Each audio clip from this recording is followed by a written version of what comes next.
what can we do? I mean, I have a 25-year-old daughter, and if she were called to the military, my answer would be over my dead body, but that's just me.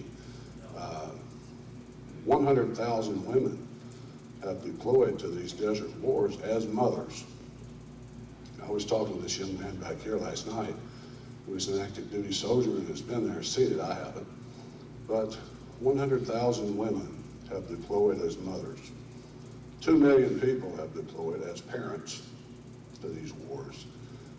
And for what? For what benefit? I mean, what has it done for us? If you go back to 9/11, here's my answer. I said there was nothing we could do, but here's the answer. There's a lot the government could do. I'm talking about us. If we had government power, obviously there are things we could do, but to the president, I would say this: by what right do you do what you do? What constitutional provision gives you the right to do what you do? And if it's nothing, perhaps it's some tenet of some religion to which you adhere that you think supersedes the Constitution. If so, we await your answer that gives you permission to commit these crimes, crimes against humanity, torture, murder, war crimes, things of that nature. And I would say to him, we have achieved every 9/11 goal. Now, I'll admit that if the government is truthful about 9/11, there is some semblance of justification for it, some. But I will say this: if the government's truthful about 9/11, it's an anomaly in all of history, because that would be the only thing they've ever been truthful about. Perhaps sheer coincidence. They stumble, you know, as the old saying goes, even a blind hog finds an acorn every once in a while. But the goals that were announced after 9/11, the president told us, this was caused by Osama bin Laden. We're going to get him, he said, dead or alive. Okay, he's dead. So mission accomplished. He's dead. And the CIA says he's dead. But if by some chance he crawls out of some cave in Pakistan, we can kill him with some Predator drone or some Navy SEAL team anytime we want to. So let's assume he's dead. Goal number 2 was to defeat Al-Qaeda. Well, the CIA tells us now that Al-Qaeda doesn't even exist. It's never existed. They said we created it. But even if it did exist, let's assume that it's been destroyed. So mission accomplished. War over. Let's go home. We won. The Taliban would take over Afghanistan, you say. Yes, and that's the same stalemate we had before all this started. But Pakistan would implode, you say, and Pakistan is a nuclear-armed country. Well, maybe and maybe not. My theory is that we've made the situation in Pakistan far worse just by being there than it was before we got there. So these are things that could easily be done. I remember in Vietnam, jokingly, people used to say, let's just declare victory and come home. But here, we actually have achieved everything those goals were. After 2 years there, the president told us, Bush said, Osama bin Laden is not of interest to us any longer. He's not important. Okay, he's not important, fine. I agree with that, basically.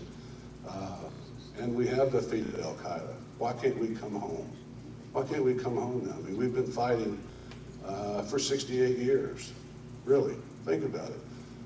Since 1941, we've been almost continuously at war. Can't we come home now? And for what? What's it all been for? Except to fill the cemeteries of the world and to bankrupt our nation, as so many have been bankrupted.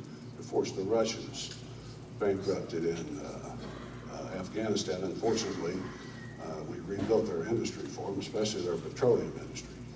But that's a whole nother speech. Bankrupted our nation in blood and treasure, and yet it goes on, no end to it. Nobody can pay for it. There's no money to pay for it. There's no men to give to the general. They're exhausted from all these years of war. Only a general mobilization of the population is going to make it possible. still, we continue on with it because it's critical. He said, you won't tell us why. I guess it's something like this. You people are really too stupid to understand the truth, so I have to lie to you. If you really knew the truth, you'd be shocked by it. You wouldn't be able to handle it. So it's necessary for us to lie.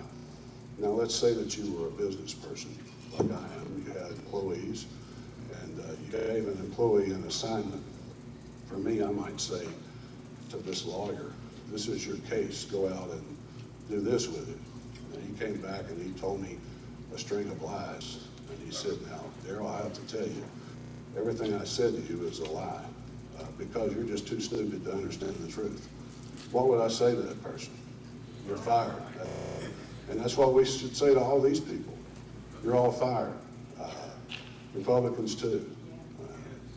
Maybe we'd spare Ron Paul.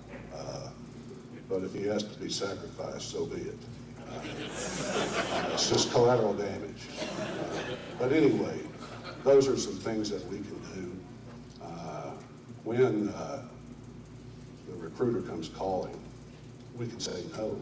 That's something we can do. This is a volunteer force.